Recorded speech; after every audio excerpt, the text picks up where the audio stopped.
Pemirsa, sejumlah ruas jalan di Kabupaten Nganjuk terus dibenahi oleh Dinas PUPR, baik menggunakan dana alokasi khusus maupun dana intensif daerah.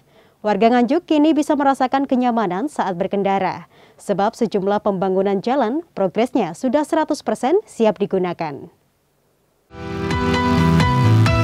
Dinas Pekerjaan Umum dan Penataan Ruang atau PUPR Kabupaten Nganjuk terus melakukan pembenahan jalan baik dari dana yang bersumber dana DAK maupun dari DID pusat.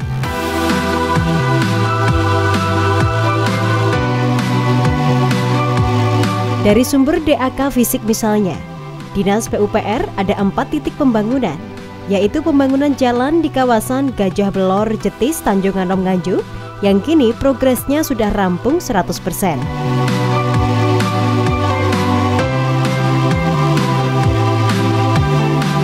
Yang kedua adalah pembangunan ruas jalan Sumengko menuju Ganggang Malang, yang progresnya sudah mencapai 88,44%.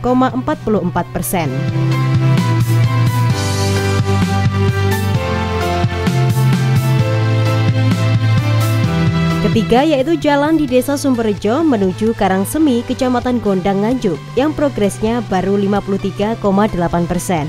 Serta terakhir yaitu pembangunan jalan Lengkong Ngasem, yang progresnya 61%.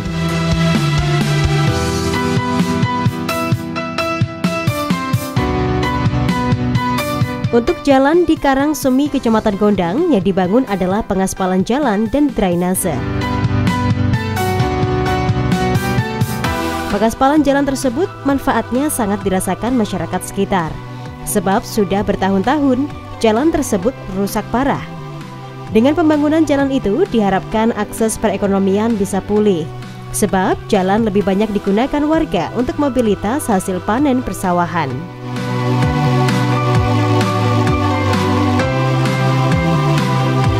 Di samping dari DAK, pembangunan juga bersumber dari DID pusat yang digunakan untuk membangun jalan Desa Munung, Kecamatan Jatikalen dengan target akhir Oktober mencapai 70%. Juga ada DAK penugasan irigasi 2021 dengan titik pembangunan 8 irigasi.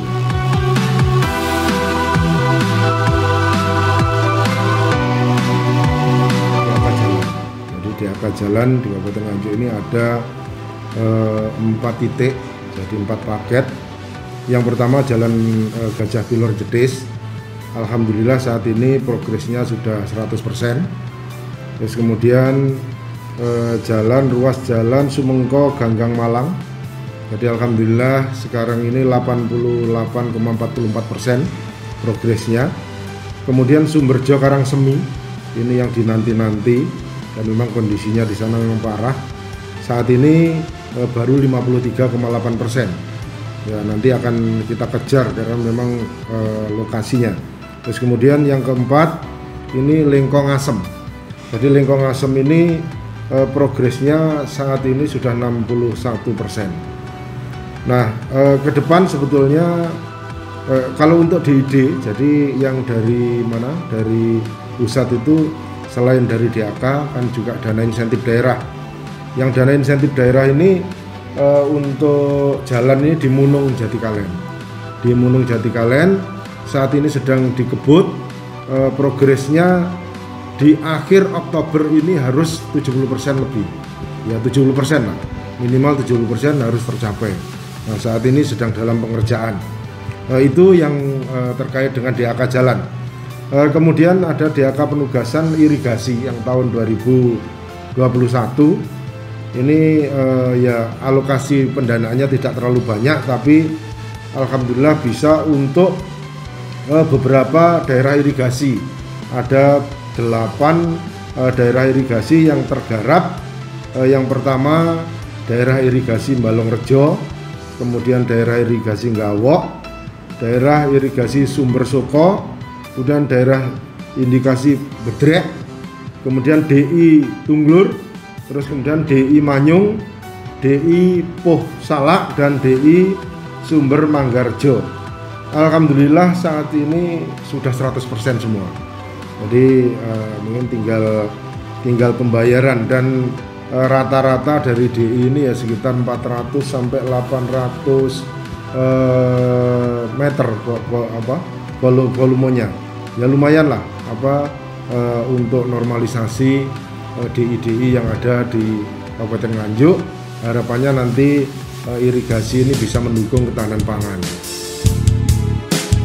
Di sisi lain, Gunawan Widakdo yang juga menjabat sebagai Kepala Dinas Pariwisata, Kepemudaan Olahraga dan Kebudayaan ini memohon dukungan kepada semua pihak sebab ada 2 putra daerah Nganjuk yang saat ini sedang menjadi pemuda pelopor wisata dan budaya yang sedang mengikuti seleksi nasional mewakili Jawa Timur.